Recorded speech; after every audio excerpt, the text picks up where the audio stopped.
Hola, soy Gaizka Urresti, director, productor y guionista, y he venido otra vez a Espiello, en esta ocasión, a presentar el documental Eloy de la Iglesia, adicto al cine, que es una biografía de Eloy de la Iglesia, un cineasta, sobre todo que en los 70-80 fue un testigo y contó la España que le tocó vivir de la transición, del tardofranquismo y de la llegada a las libertades de una forma con un testigo privilegiado y creo que, aunque no me considero un director de cine etnográfico, creo que esta película tiene un valor para explicar esa España.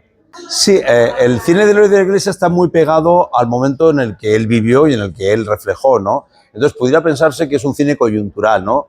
Pero sus películas, sí es cierto, me sorprende que nuevas generaciones, gente joven que no vivió esa España, pues les interesa, porque yo creo que es una forma de conocer la España de sus padres, ¿no? Efectivamente, como digo, esa España en la que eclosionó la libertad tras la muerte de 40 años de dictadura y que tienen un aspecto tan libre y transgresor que es difícil encontrar en el cine y en la cultura hoy en día. Entonces yo creo que eso no sé si tienen vigencia porque son historias que cuentan un momento pasado, pero es cierto que siguen atrayendo a nuevos espectadores y eso es muy interesante. Bueno, esa capacidad. Pues, efectivamente, yo he cultivado tanto la ficción como el documental.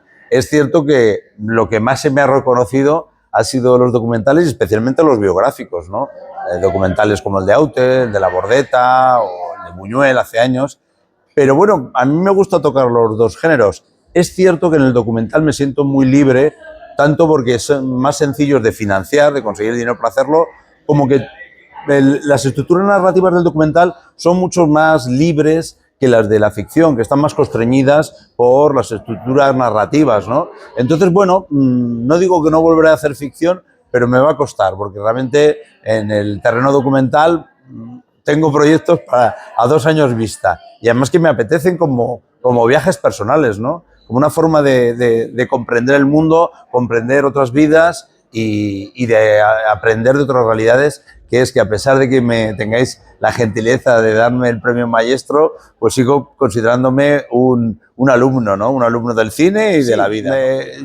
La verdad que la elección de los personajes a los que retratar no lo hago de una manera consciente, ¿no? Lo hago, me surgen de forma azarosa, no es que los busco, ¿no? Pero es cierto que analizándolo pasado el tiempo, todos han tenido un carácter disruptivo de romper en su momento con los moldes que habían establecidos, ¿no? De abrir nuevos caminos, ¿no? Ya sea en el mundo de la economía, como Ari de Mendarrieta, en el mundo de la canción y el arte, como Luis Eduardo Aute, o en Aragón, ¿no? Como José Antonio Labordeta. Y ahora en Eloy de la Iglesia, pues también, ¿no? Cada uno desde su parcela, hay que reconocer que eran personajes que de alguna forma son, no sé si son ejemplificantes, pero muestran una forma de estar en el mundo de una forma crítica y combativa, ¿no? No intentando, eso es lo que hace que las personas sean interesantes, ¿no? No que vivan sin más, sino que viven su vida, han vivido su vida de una forma intensa e intentando transformar su sociedad.